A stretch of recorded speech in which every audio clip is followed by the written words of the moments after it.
Welcome to Creating a Refuge. I'm so glad you're here. Mindfulness is your magic. I write for poets, creatives, and writers who appreciate the seasons, gardening, astrology, archetypes, and the mystical. I'm a poetry editor and tarot and tea leaf reader, nurturing my third year home garden. I'm here to create refuge and expand your personal landscape. As a Substack subscriber, look in the link in the description, please. You can expect essays every Sunday, tarot reading articles bi-monthly for every new moon and full moon, poetry posts once a month, and personal essays once a month. If you're listening, if you're watching, this is my first attempt at sharing with you one of my early essays here on my Substack journey. This from National Poetry Month. Bad news, you ignored your inner poet. Good news, generating new poems is easier than you think, and you don't need to confine yourself to 1 month to do it. Always write them down, my grandmother advised me.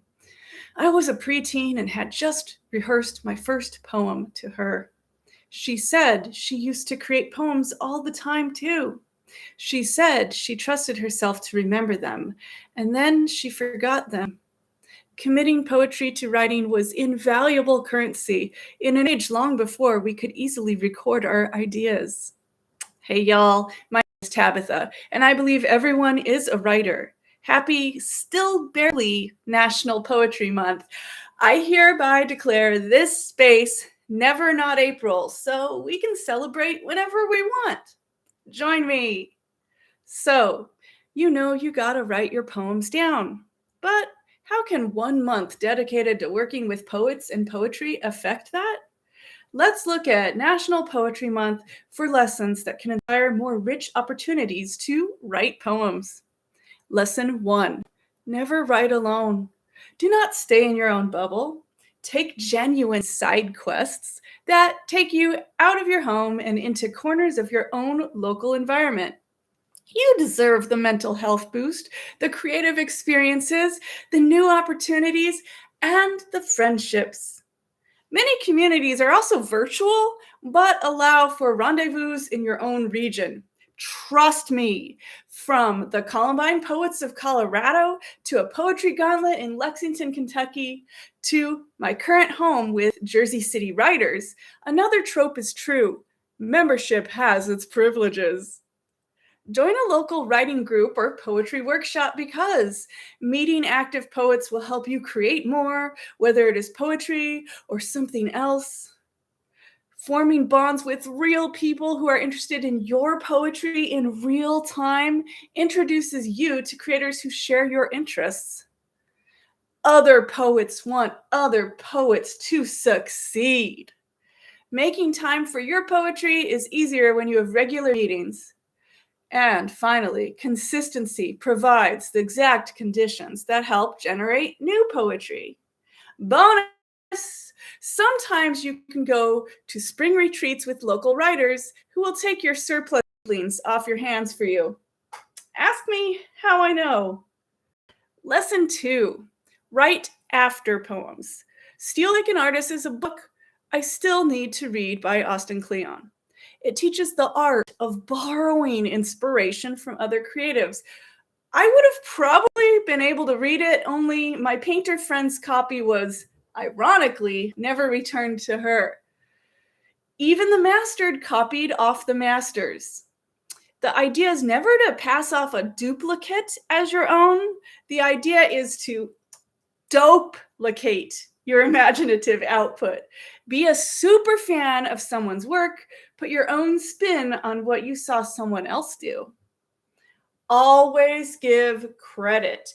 That is the first rule of superfans. Don't shy from letting the writer, artist, museum, or publisher know, if you can, that you learned directly from practicing elements of their work. It's not bothersome. It's complementary. It's connection. Write after poems because reading and hearing writing from other poets ignites and sharpens your own work. Witnessing how another poet works makes you reflect on how you write, what you write, and try new techniques. Titles and lines are like incantations that want to become your own. There is power in actively engaging in your own art form through outside perspectives. Finally, borrowing from other poets allows you to speak to them and other word lovers about their work and what inspired it. For daily poems you can listen to and write after poems for, visit One Poem Only on Substack. Tell Maggie Tabitha sent me. Lesson 3, prompts can enrich you. Instagram is riddled with accounts that share poetry prompts and weekly or monthly artistic challenges. It's not AI, though it sounds like it is, a student told us when she introduced us to Poetry Prompt Generator during my virtual automatic writing class. It doesn't matter where your prompts come from. What matters is they work for you.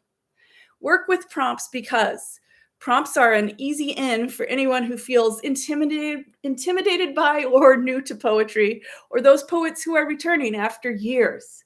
Slowing down and showing up for poetry helps you notice the themes and forms that you use most naturally. You'll begin to pick prompts that speak to you, like finding your order off of a menu. It's a great way to build your next poetry collection. Prompts encourage you to add to your poetry toolbox. They can remind you to use sense, sound, imagery, and more. Finally, when you are familiar with writing prompts, you will invent them for yourself. You'll want to write more with or without formulas. For prompts full of depth and invitations to create after poems, save this April Poetry Prompt Calendar from Despair You Cannot Have Me on Substack. Which of these lessons do you feel you need more of? 1. Never write alone. 2. Write after poems. 3. Prompts can enrich you. Please leave a comment and restack this article with your answer. We do have a publishing opportunity right now. Our call for submissions beckons all poets to alter history. Share your Black Cat-inspired creations with us. Please send your poetry to Roses and Wildflowers. Check out our current call for submissions. The deadline is June 15th. So thank you for joining me on this new journey as a Substack contributor. It's an honor to give back our stream of life. I'm now going to read our Meet the Author bio here in third person.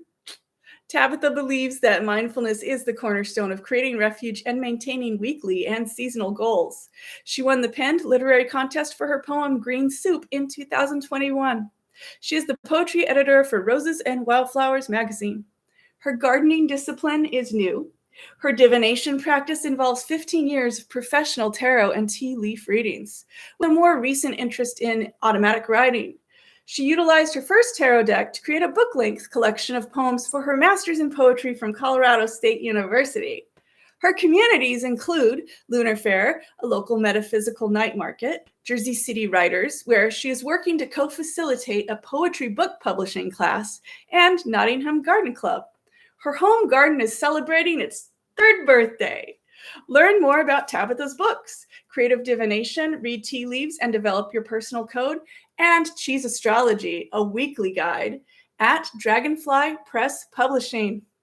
Her 44-page printable weekly planner is available here. Thank you again for joining me on this journey. I hope you have a fabulous day and that I will see you again soon. Create your refuge. Mwah.